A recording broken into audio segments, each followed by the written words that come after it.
This is Brian with ScreenFiles.com and Review.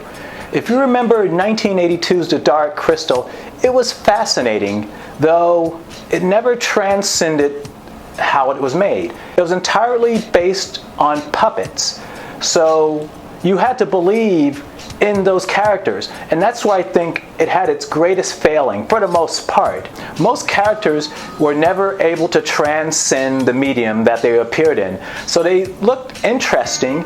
The story was interesting, though simplistic, and so it never became more than what it was. Enjoyable, but kind of niche, to be totally honest with you. This is a problem not at all unusual to movies, television shows of this nature. If you recall, Gerry Anderson, creator of Terrahawks, Thunderbirds, Joe 90, and live action series such as UFO and Space 1999, was actually, I wouldn't say ashamed of his work with puppetry, but it was something that he felt trapped by, that he couldn't get out from under. And that's a pity, because puppetry and marionettes and that type of thing are a genuine art form, and it's fascinating to watch. And that Anderson felt that way, I can understand, in the sense that he probably thought of his puppetry shows as a platform to move on to other and better things. Though it's a medium, at least in the United States, that I don't think is given the credit it deserves. It's mainly reserved for children's programming. Again, the Gerry Anderson shows, Fraggle Rock, The Muppets, very much children's programming. And that's a pity. Though with The Dark Crystal, The Age of Resistance, that changes.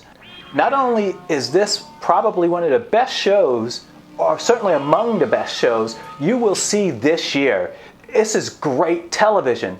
But it transcends the puppetry, which is again a feat, because they're all puppets of some shape or form. And it transcends the puppetry, and the characters become real, especially Aughra, who is amazing. And there's a character, I think it's just called Podling. He's a podling, which I guess is a being that comes from a pod, and he wants to be a knight. And he is so endearing, and it's so remarkable to watch. And there are other characters that, while not as interesting, are fascinating. I guess why the series resonates so much better than the movie, it's that with the series, it's fleshed out more. There are various, 7 in fact, clans of Gelfling. Each clan has its own particular way of doing things, the environment it lives in, and it's one of division. All the clans are separated geographically, as well as in terms of beliefs and in terms of the way they live. And the Skeksis rule over them all. And how that came to be is really interesting. And you're told this via a massive info dump in the first episode by Sigourney Weaver. And that's another thing I want to mention about this series. There's some major star power doing voice work. Simon Pegg, Benedict Wong, I mentioned Sigourney Weaver, and there are a few others as well. Taron Egerton. There are a few other actors as well. But other than Sigourney Weaver, I could not pick out any other actors' voices in this. Why is that important? I mentioned earlier that it takes on a life of its own. It becomes its own thing. And actors' voices, when they're distinctive enough to recognize, at least for me, pull me out of the experience. Because I'm not hearing whatever character is speaking at that point. I'm hearing an actor. And other than Sigourney Weaver, I cannot tell any actor in this by the sound of their voice. And I tried. I just couldn't do it. And at some point, I just didn't care. And I just moved on from it. And so, the characters become real. Almost, in fact, I would argue these characters are realer than a lot of actual people in movies. They just come out very alive. And the puppetry is state of the art. What I expect is happening is that you have a lot of CG just employed in ways to make puppeteers disappear.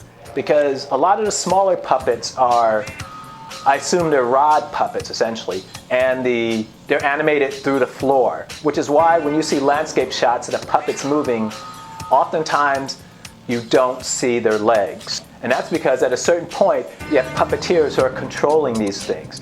And you have, I assume, green screen rods for hands and arms and stuff. It's really well done. And in one way, it's so strange in that the movements of the puppets, which are never human movements, really. Some are closer than others, but it never quite hits the range of motion that a human can maneuver about in. This actually benefits the narrative because it just looks weird, slightly off-putting and alien. When I say off-putting, I mean slightly different than you're accustomed to seeing. So everything moves in an odd fashion. And speaking of that, particular credit needs to go to the Skeksis, which, as I understand it, they're animated by a person is in that suit, and the head, and I believe the person in the suit is controlling the arms. They don't control the hands or the head or the neck. That is probably all animatronic. So you have coordination between a person in a suit, a person controlling the head, possibly even a person controlling the neck, a person controlling the hands. These things are remarkably complex. And that this comes together as well as it does is just unbelievable to watch. You actually find yourself, at least I did, getting lost in the depictions of these characters. And that's fascinating because they're the most outlandish, visually speaking, characters. But at the same time, unlike CGI, they're actually there. All 10 episodes of The Dark Crystal: Age of Resistance were directed by Louis Leterrier. He directed things like The Incredible Hulk, the reboot of the Hulk, not the Ang Lee one, and The Brothers Grimsby. In other words, his career was on the wane. This, I feel, will elevate him again because this is incredible. Literally, if this is not among one of the best series of 2019, Game of Thrones, Game of Thrones doesn't even compare. To be fair, I only saw one episode of Game of Thrones. But in any case, this is brilliant. It does so much in these 10 episodes. It has such an epic storyline, and it has such great storytelling that it's just remarkable to watch. There's some self-indulgence, to be sure. The way the camera moves over certain scenes probably could have been done without, but that's minor at best. It's not perfect. It's close as perfect as you're going to get, I frankly think, but it's not perfect. I mentioned that info dump at the beginning. That could have been done a little more gracefully, I think. Maybe they couldn't afford Sigourney Weaver as long as they had her, but I still would have tried to maneuver that so it wasn't quite so much information at one time. Another thing is that since you're dealing with puppets, fight scenes are really hard to pull off. Remember, I mentioned earlier that the Skeksis are people actually in costume. So that's a human with lots of practical effects over them, while the Gelflings are full puppets. Imagine how hard it is for a human to have a conflict with a puppet, which happens numerous times. Also, as I said earlier as well, keep in mind, the puppets are animated from the legs up in most instances. So in those conflicts, you can't show the legs. They manage to have puppets that have certain attributes, though. You do see legs of puppets. You don't see them a lot, but you do see them. And that's probably a puppet expressly created to look like that. In other words, you're going to see that body movement very infrequently, because that's what that puppet was designed to do. And you'll see that in numerous instances throughout the series. I cannot praise The Dark Crystal: Age of Resistance enough. It is brilliant, it is clever, it is fun. Again, Aughra and the Podling, who wants to be a paladin, two of the best characters I have seen in a series in a long time. And the thing is, as I said before, they are not real in the sense of flesh and blood. But my God, you feel for them. And I fully admit to tearing up numerous times when you see the podling trying his damnedest to be the paladin he is in his heart.